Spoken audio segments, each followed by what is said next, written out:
Nice. Bigger. I'm finding one.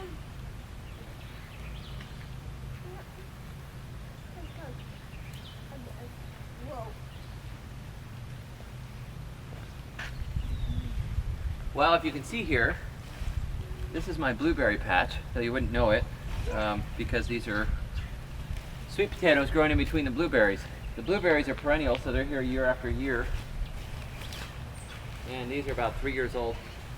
And these were put in spring, and now we're starting to yank them up again as we're getting closer to fall. And the kids keep pulling out sweet potatoes all in between.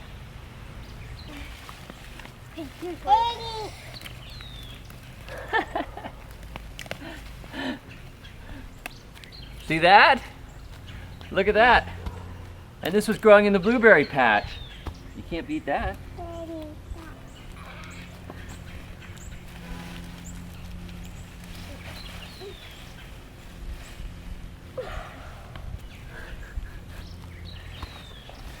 So you get the wonderful thing about a permaculture design is that you interact with more and more plants at the same time. So instead of just taking all your time trying to grow blueberries, when the blueberries are producing, the blueberries are producing. And when they're not producing, like right now, I'm pulling out sweet potatoes. Obviously, this is an experimental patch. You'll not find any university recommending that you plant root crops around your blueberries because they have shallow roots. However, it hasn't seemed to hurt them at all. And anytime the sweet potato vines started crawling too close, I'd chop them down, throw a little bit of mulch around. Sweet potatoes basically take care of themselves in Florida. They're very, very easy to grow and quite prolific for no work, considering. Another benefit that you get by having the vines all over the ground is you keep the ground covered and it keeps the ground cooler.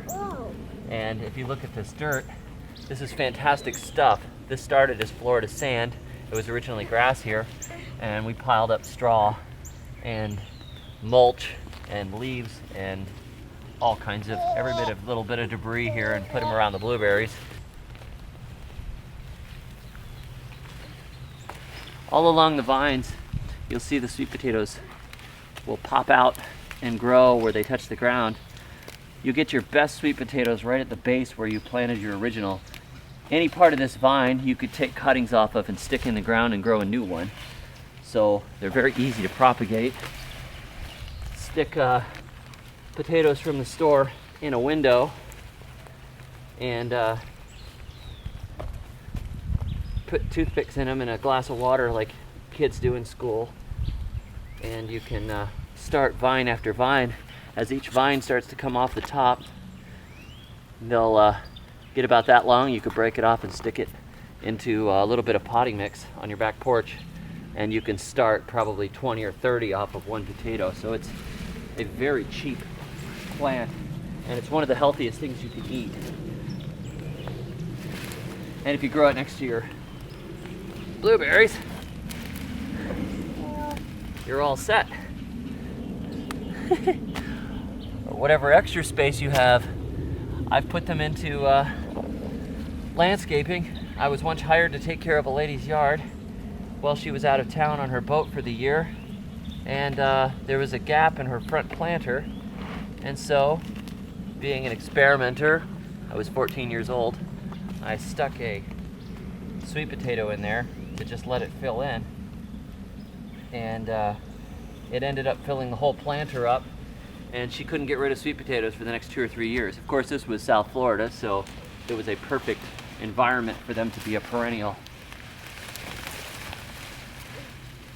We ate a lot of sweet potatoes out of her planter, much to her chagrin.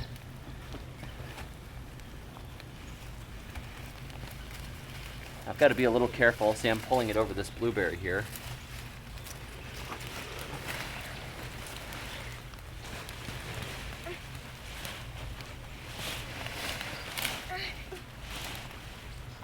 Here's another good thing. There's lots of worms in here. The soil is beautiful stuff just because it's been covered.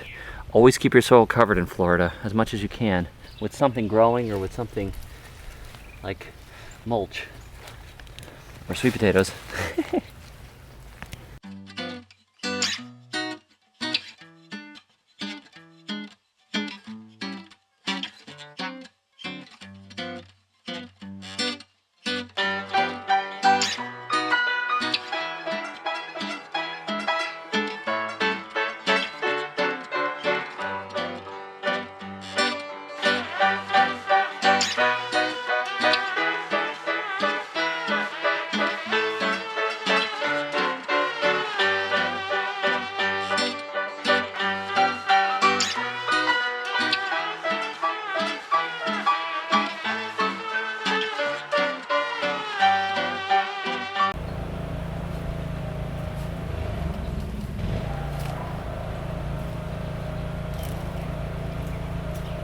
This is that same patch that I had in episode 1 where you saw all of the collards and everything growing. Except this year I planted cassava, and then underneath I planted sweet potatoes. This area here had a bed of sweet potatoes in it, and we dug this up previously, and that's part of the pile that we had. So the intercropping thing definitely works. In this case I'm growing both the yucca roots and the sweet potato roots in the same space, just like you saw in my blueberry patch earlier. And it sounds like my neighbor is strip mining their yard with a jackhammer.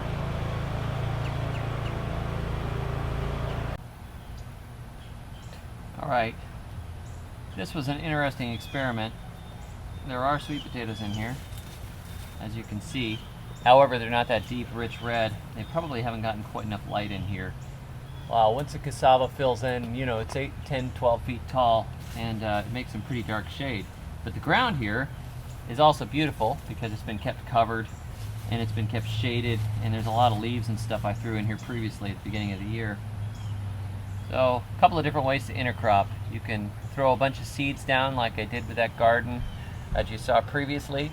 You can run your sweet potatoes in between your blueberries. You can put your sweet potatoes underneath some cassava. Probably if you gapped it out a little better and gave it some edge space, you'd get a better yield. But I'm still getting 2 different types of roots out of here, and I already pulled quite a few out of here and did pretty well. So there's a lot of different ways you can do it, but just do it and see how it goes.